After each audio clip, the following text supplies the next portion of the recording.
ખોડિયાલનો ભગવાન દરેકની જે બોલે છે અને મારો આશીર્વાદ છે હબોળો દૂધ બાજરી દીકરાના તમને કોઈ ગુસ્સા નહીં તમને નહીં રહેવા દઉં મારી જગત વસ્તી આવશે એ વસ્તીને પોતાનો ગુસ્સા નહીં રહેવા દઉં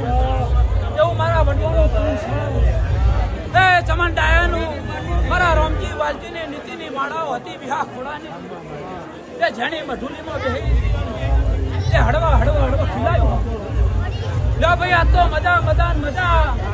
એ 365 દાડા જો ચોકી ફેરા ના કરું તો મારું નામ વિહા ખોડાની એ હુરતના હબોળો તમને 365 દાડા મારો એક દાડો તમે હાચવો છો પડદે 365 દાડા જો નાગજીભાઈ મારા હબોળો તો મારું નામ ગટારું જો ભાઈ સભાના મજા સાજે મારો ખોડિયાલનો ભગવાન આશીર્વાદ એ